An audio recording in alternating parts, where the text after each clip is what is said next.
Mike Castle for Archive Stereo, and today I want to talk about help. I'm in audiophile mode.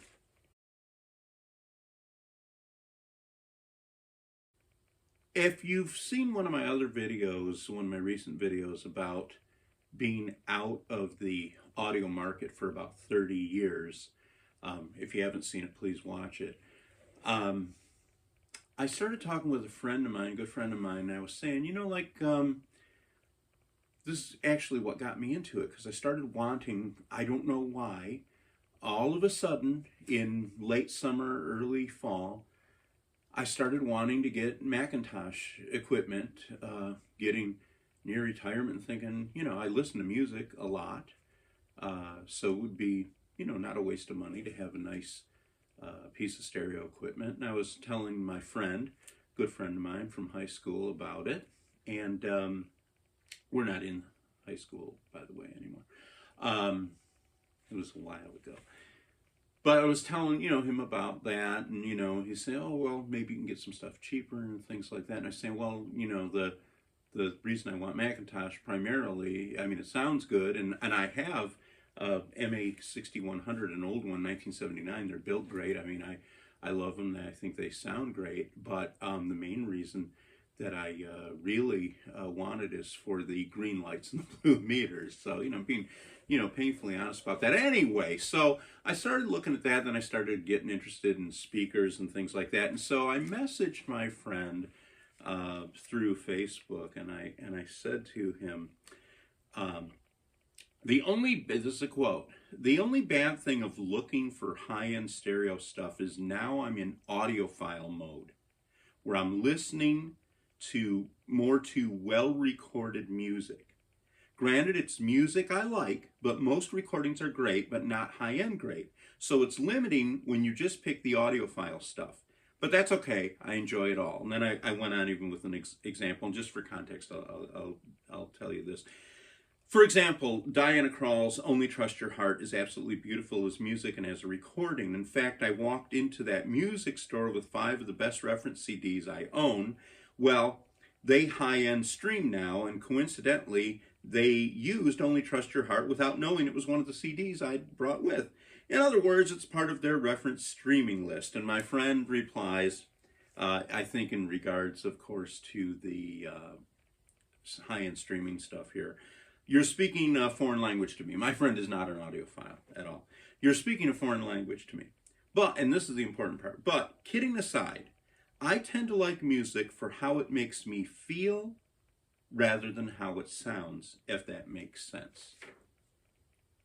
I tend to like music for how it makes me feel rather than how it sounds, if that makes sense. Well, my friend, it makes perfect sense, because that is why we should like music, for how it makes us feel, or even just the music itself. It gives us something to listen to. It is enjoyment, and when I listen to music, I definitely do often listen to enjoyment, except when I'm in audiophile mode. And for those of you who might understand this, fellow people who love high-end stereo, you know what I'm talking about. Let me kind of explain it. Well, before I go into the audiophile mode, basically what that's meaning is I'm listening for the sounds of things, or the how something sounds, as opposed to the enjoyment of music itself. That's pretty much what it means. And there's a lot of bad about that, but I'm going to ultimately say a lot of good about that. First of all, why my friend is right to say I tend to like music for how it makes me feel rather than how it sounds, if that makes sense. When we think back, and definitely when I think back to the earliest things of music that I was listening to, say in 65, 66 on, when I was cognizant of the music that was around me, I was listening to all of those songs that were playing on the radio, on pop and rock radio. I was listening to all of those things first on a very cheap transistor radio, on a chair that served as a nightstand between my brother and I's twin beds. And then he was not a twin, he's 5 years older, and that's important about the musical taste as well. Then on a hand-me-down from my mom's old portable phonograph. I mean, really cheap, really. I'm going to insert a picture of it because I have one just like it in the garage.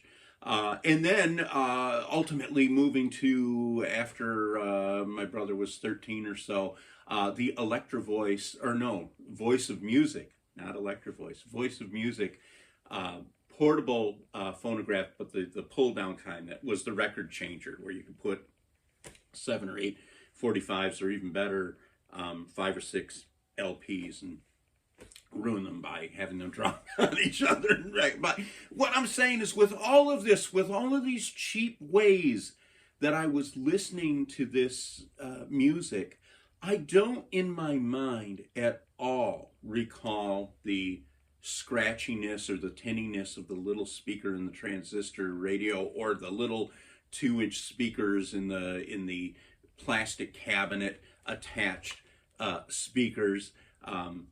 I don't remember the clicks and the pops. I just remember the music. I remember the music and how it made me feel. That's what I remember. So my friend is absolutely right. It is how the music made me feel, and I enjoyed that music. So there is exact evidence that that's what's important, because when you think back, unless you were, in a really, really good situation, your first examples of music when you were listening to were probably not high quality whatsoever. They were, but it didn't matter. You don't even think of that. Like, for instance, one of my favorite things, and like I said, my brother's 5 years older than me, so, I'm like 8, he's 13, so, I'm listening to the Woodstock album when I'm 8 years old, but it was a treat, he had control over that, because that was his stereo, and don't I dare touch it. Don't I dare touch it.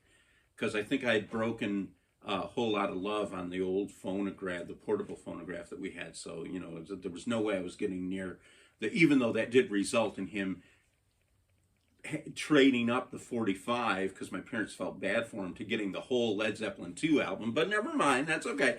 But anyway, so I couldn't touch any of that. But that's okay. But so he had control of the turntable, but it was a treat, like when the taste would coincide. And like, I think my favorite one was the first, I don't know if it's the first Steppenwolf album, but the one that's just titled Steppenwolf, and has, everyone was listening to Born to Be Wild and all that other stuff. Side 1 was the real cool side, with Desperation and The Pusher. And I mean, here I am, an 8-year-old kid, or a 6 or 7-year-old kid, and I can hear John Kay saying, "God damn the Pusher, man!" In the great Hoyt Axton song that they redid so beautifully. And again, I'm not thinking at all of how tinny that sounded. A matter of fact, I'm going to do something a little bit, not in this video, but another video, where I'm going to look at one of those pull-down portables, because I have it literally on the opposite side of this wall. And I was amazed at actually how much I did like it. So maybe it wasn't even as bad. I mean, to an extent, it was so, well, we'll just talk about that later. But that's going to be coming up on the channel, hopefully. Anyway, to get back to all of this, you don't need the audiophile stuff at all to enjoy this, because in your memory, you're not really thinking of that experience. It was the music that mattered, and I was looking forward to listening to that, looking forward to listening to the Joe Cocker album with She Came In Through the Bathroom Window on it, and his version of something, and just beautiful. Beautiful cuts. And again, they couldn't have sounded good. Let me say this: they did sound good enough that when we played Whole Lot of Love, Led Zeppelin, when it goes to the the orgasmic part of that, my mom would come in and tell us to turn it down. So apparently it was effective enough to make my mom come in and make us turn that music off, turn that horrible music off. What are you listening to there? Another thing, though, is don't just take my memory of this. Let's look at the latest issue as of this recording, the January 2025. We're, as of this recording, in December 2025, but the January 2025 issue has a very nice, as we see it, column in here by John Atkinson, and if you know anything about Audiophile, the magazine, or just stereo, John Atkinson does some of the most exacting, wonderful, incredible measurements of equipment that is reviewed in this magazine. And he's also been involved in audio. He's been involved in audio publications for 50 years. That's what this article is about. And what he's talking about in there is a lot of this about the sources. By the way, if you're interested in sources, I hate to keep self-promoting here, but I do have another video that is all about sources. That's the one I did just before this one. I encourage you to watch it because it talks about the sources that I listen to and how I listen to them. And not that you have to listen to those sources, but how you know, what to kind of look for when you're evaluating equipment when you are deep in audiophile mode. But you need to be in that case because you're evaluating equipment. You've got to listen to these things. So I'll talk about that again. Getting back to this though, what John Atkinson ultimately comes down to is that the money that people spend should be far more on the sources, even in the digital age, he says, far more on the sources than on the equipment. And this is the last paragraph in that article. Back in the day, I did an analysis of stereophile reviewers' systems. The common factor was that all the reviewers' collections of LPs and CDs cost a lot more than their systems. The same is true for me, even in these days of streaming. He has a giant LP collection, I guess.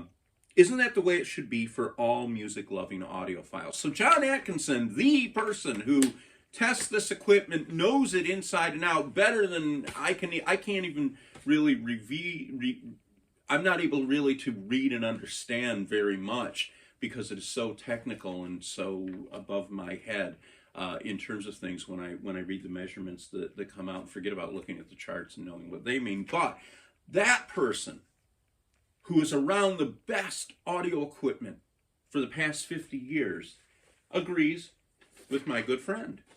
I tend to like music for how it makes me feel rather than how it sounds, if that makes sense. Well, it does make sense. If you're spending more on the sources than you are on the equipment, if your sources cost more than your equipment, you're obviously placing a value on that music. And why are they doing it? Well, they're music lovers, or the way music makes me feel. It all kind of comes out the same way.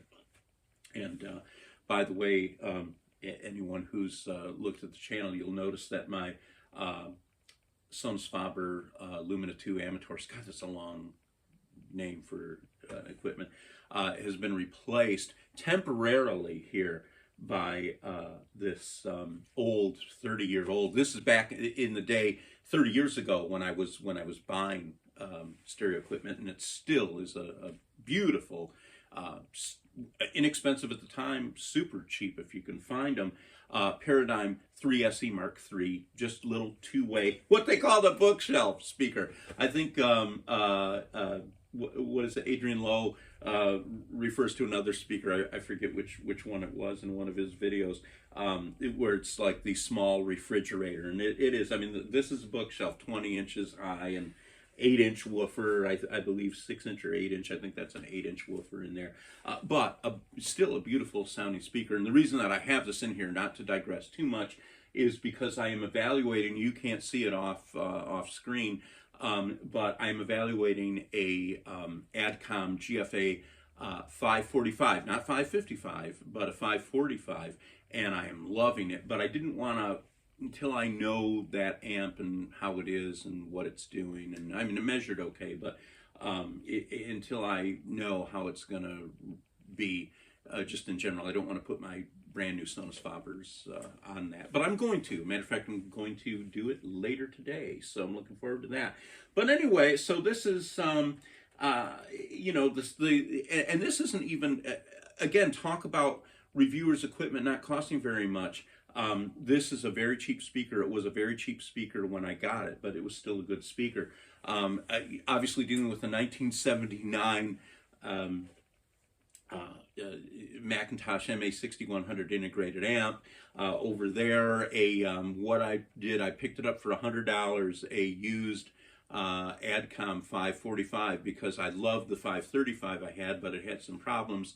I heard really good things about the 545 as well, Nelson Pass Design. So anyway, I'll talk about that sometime in the future. Lots of all kinds of topics. But again, getting back to this audiophile mode, so there's lots of times when it's a problem. It is really a problem because getting back to the older days, from when I came up into audio originally, especially even younger than most people because of the 5-year difference between my brother and I and listening to albums, I really became an album-oriented person. I was listening to a lot of album-oriented rock, and I'm still the same way to this day. Generally, I don't, I listen to an album and I listen to the sides. It's no longer sides anymore on CDs or when you're streaming, but what were the sides? And that's just the way I am. I like that. I understand my son is the same way. He likes full albums as well. Especially, after it was just collections of songs, the albums tended to hold together. Last night I was listening to a wonderful album by Joni Mitchell, which is my favorite Joni Mitchell album, which is Court and Spark. That's not on everyone's list. But that's on mine, and I listened to it, and it sounded great, by the way, through the 545, and even with these humble speakers here. But I like to listen to that. But now that I'm in audiophile mode, this is what I'm getting to. All this has a point. Now that I'm in audiophile mode, I am listening less and less to sides and things like that. I'm listening to, this cut off of Only Trust Your Heart, and this other one is great. Or let's see how Three Cowboy Songs, Cripple Creek Breakdown plays on this. So I am in my my WIM app. I'm using a really inexpensive WIM Mini. I'm going to talk about that really soon. We have coming a WIM Ultra, and that's WIIM, by the way. We have a WIM Ultra coming, and want to wait to do, kind of a streaming on the cheap sort of video. But again, like I said, lots of things coming on the channel. So I hopefully, unless a lightning bolt comes up or I get burned by this incredibly hot light here. I should have added some of this stuff out, right? Okay. Anyway, so album stuff. Now I'm listening to individual things, and I know that that's the way a lot of people listen to stuff now. They stream. I've never, for the life of me, understood why anyone would want to have that button. First on the iPods, where you can, shuffle. Oh my gosh! That's just so antithetical to what I like to do. But I am kind of shuffling my music, but with a purpose, because in that audiophile mode, I am listening for stuff. And in a lot of times at that time, I'm not enjoying the music. It's not about necessarily how the music makes me feel, but how the equipment is making that music sound. And that is a negative if you get stuck in that mode for too long and you can't get out of it. To me, it's just I'm kind of new to this whole reevaluating equipment thing again. For 30 years, I could just lay back, just listen to it, and be relatively happy with the, just older vintage stuff that I had and how it played things. Good sound stage, did reasonably well in separating the instruments. Wasn't fantastic, but it was, it was very enjoyable. To a point where I think I almost got spoiled by, you've really got to wow me now in order to let me do this. But I've been able to lay back. But now that I've got into this, very, very rarely, and usually I've got to be close to sleep and listening to music in order to get, to a point where I'm just into the music. I'm going to talk about that a little bit longer. But so what am I listening for? Okay, I know that at this point in the song, I'm supposed to hear that breath, or I'm supposed to hear Diana Krall. You can hear, I've talked about this in the previous videos, you can hear the saliva in her mouth basically part as she's right before she starts to sing. And I'm straining, I want to hear this, and in a lot of good systems you don't even have to strain for that, but I'm listening for that. Is it doing that? Again, I'm doing that really more than I have over the last month, because I've got this 545 in here that I'm listening to. But now here's another thing that I noticed that's happening with the 545. Some of it is doing such a good job with the music, using the preamp in the MA6100 going into the power amp. So I'm not just streaming from the WIM into that. I am going through a preamp. And Paul McGowan has some wonderful videos on do you need a preamp or not. And but anyway, again, so easy to digress. Last night I was listening, as I said, to Joni Mitchell, Court and Spark, and her voice just came out of this and in such a wonderful mid-range. Nothing, not too forward, but palpable. Palpable to the extent I know where her voice is coming from, but like I've said in the video on sources, in this case, I'm actually even getting the production of a person almost, like a hologram type of sound image, audio hologram, if you will. So, you know, and when it's doing that, I'm not straining to hear it because it's presenting it to me. And there I'm in an audiophile mode, but it's a good audiophile mode because of that equipment. I am enjoying the music more, not straining. It's coming out to me. This became clear to me when I listened to the Keith Jarrett Cologne album where he, you know, did his famous concert. And if you don't know the story of that, you really need to look that up because it's an incredible story. Just the story of the concert, but it's I think the best-selling jazz solo piano album of all time, with good reason. I decided to put that on because, again, in audiophile mode, what I'm listening to is you can hear the sounds of his hands on the piano, and you can hear some clicks and things like that, and you hear him a little bit. But when I was listening to it on the 545 just a few days ago, oh my gosh, it was like I had heard this for the first time. And I didn't have to strain, I didn't have to wait for it. I just found myself just laying back and listening to the presentation of this in the fullest, biggest, airiest, most detailed manner in which I have ever heard the first cut on that album. And it was amazing. It was, you know, just mesmerizing, quite frankly. And so that's when all of the audiophile mode pays off, because you've got your system dialed in, you've picked the right components, and then you are enjoying the music. But, and this is where it isn't just about how it makes you feel, but this is where I say where that audiophile mode might be good, is because now I'm enjoying it in a way that's presenting all these very human, all these very real things. In other words, the music through the system that I've been painstakingly working on and sacrificing for a while, the way that I enjoy music, is now paying off. Now that I found an amp that I think I like so much that I'm gonna like have refurbished, you know, and make sure everything is working well. But you know, I'm just really, really happy with that. And then that's when that audiophile mode plays off. The other thing about that audiophile mode is, what is that? Or why is there sometimes something about listening to music and the way that music can sound, and how is that good? Well, I've said this, I think, in another video, again, the one on sources, I believe.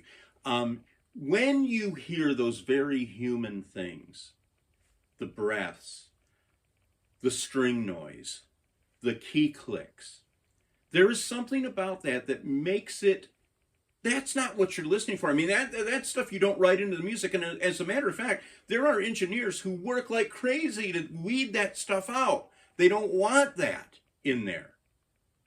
Okay, but more and more, and on the audiophile stuff, they want that in there. Why? Because they are very human things about making music. And it isn't just the music. It's just like, music is not just music, it's also, where's the silence? You know, what's the pause between that? What are the intervals? You know, there's so many, you know, meta level things that you can look at on music. But the point being that there's just a ton of things that you can mine out of this when you have spent some time in that audiophile mode to pick stuff that plays it back, so that eventually you don't have to strain. You can sit back. I can go back to my album oriented listening, and I'm sure I will soon. I've already kind of started on that. And now experiencing it in a new way with detail. There is something to be enjoyed by hearing more stuff out of something that you enjoy. Do you need it? No. Can you live without it? Absolutely. But it's like one of those things is that once you know, it makes it, I think, in some ways more pleasurable. Now, if you're listening then to equipment that is really bad, that doesn't do a soundstage well, that doesn't have focus with instruments, all of those sorts of things, it can make it a little bit harder for you to enjoy something. But that's just when you know anything. That's like if you know wine really well, which I don't, one wine's going to taste really good to me, and someone who knows about wine and knows all the factors that go into it is going to say, oh my God, this is tripe, this is horrible. And, and that's the thing, it's like, the more you know about something, like if you sew, if you craft clothing, if you do that, when you look at my dad was a craftsman. My dad was an incredible craftsman. He did floor covering. He did, what they used to call linoleum. What it really was vinyl sheet goods. He did tile. He did ceramic. He also did countertops out of Formica a lot. He did, bath and shower and all that. He was incredible. He did incredible, meticulous work. And when he would walk into a place, the very first thing that he would notice is the floors. And if they were great floors, it would be, wow, that's real. They did a nice job here. Or if they were bad, it's like, oh my gosh, how did they do that? Oh, that seam is horrible. Or, he wouldn't say that to the people, but, he'd later comment on that to us. It's like, because that's what he knew and that was his expertise. So I believe that even though it is there's a downside to getting into that audiophile mode, once you start appreciating it, start listening to it, ultimately, once you get a system that you're comfortable with, you can do what I did last night, which was just sit back and enjoy Joni Mitchell again. And I really did enjoy Joni Mitchell. And there were parts of me that were saying, wow, I love the way that the vocal is coming, where it's situated and how it is there. But I was still enjoying that music. So anyway, I want to thank my friend for this exchange and for this idea. And hopefully help some of you that if you hear this and someone said, hey, listen to this, and it's like, who cares? If you don't get it and if you just listen to the music for enjoyment, then you're on the right track, because that's what you need to do. And my friend is absolutely on the right track. But if you are into high-end music equipment, and you start to feel like, oh my gosh, this is really ruining it for me. It doesn't have to ruin it for you. And once you get things dialed in, you will pull back from that. There is life after audiophile mode. I've gone through it several times. And, even while I wasn't buying stuff with my vintage equipment, I would sub out stuff all the time. So I went between a Sansui, I think it's a 331, and my Marantz, 2220B, and subbing out between both of those and like which one is better, or putting in, changing out wires and things like that, which that's a whole nother controversial thing that someone will say, just use lamp cord, it doesn't make any difference. But the point being that once you get into that audiophile mode, use it for what it is. And the way that I've been in that audiophile mode is to evaluate stuff. And now I'm at a point again, especially I think after I sub out the Sonus Faber, or sub out the paradigms for the Sonus Fabers back in the system today, then I think I'll really, be able to sit back and just enjoy what I've got for a while, until I start shopping again and, getting interested in other things. Right now I've got it in my mind that eventually, whether I buy a used one or whether, I have to spring for a new one, I've read incredible reviews. I have not heard one yet, but incredible reviews. And it's an older product too, from the early 2000s, and it has roots going back before that. The Aesthetics Calypso preamp, which I got from a video from Paul McGowan, and McGowan sells his own preamps, and he thinks that this is one of the best preamps. At least he did a few years ago when he was writing that, when he was doing that video. So, like now, and then, when I get into that, I'll probably go through a lot of preamps. So I'm going to go through these phases and things like that. But ultimately, you can get back. And I do think that, and it makes sense that more high-end people would be watching this than non. You know exactly what I'm talking about. You get into that mode, and you're not listening for the enjoyment. The enjoyment goes away. You're listening for evaluatory purposes. You're sometimes straining. You're sometimes going, okay, is this footfall going to be heard? Is the voice really precise? Is it a little over there? And what is it that's making this? How can I make this change? Oh, this is driving me crazy that this isn't working. It can get very exacting, and in that, you may not be enjoying the music. You probably aren't enjoying the music. But if you're getting something out of the hobby, you can think that you're enjoying that. You're enjoying the process. It's a process that most people don't do, just like most people don't cover floors, just like most people aren't, making clothing, on their own. But for those who know the expertise of it, they do know something when it's really good. And it's work to kind of like anything else that you have expertise in. It becomes work at some point, and that's okay that it's work, because once you get that work done, once things work out, then you're going to be able to sit back, relax, and enjoy it. And I do have to say one more thing on the Keith Jarrett album. I was listening for this, and like I said, it took like 3 minutes where I was just, I'm done. I'm just enjoying this. And I was enjoying the music again. There was a lot of work put into it, but I was enjoying that music again. So there is hope once you get stuck in audiophile mode. Okay.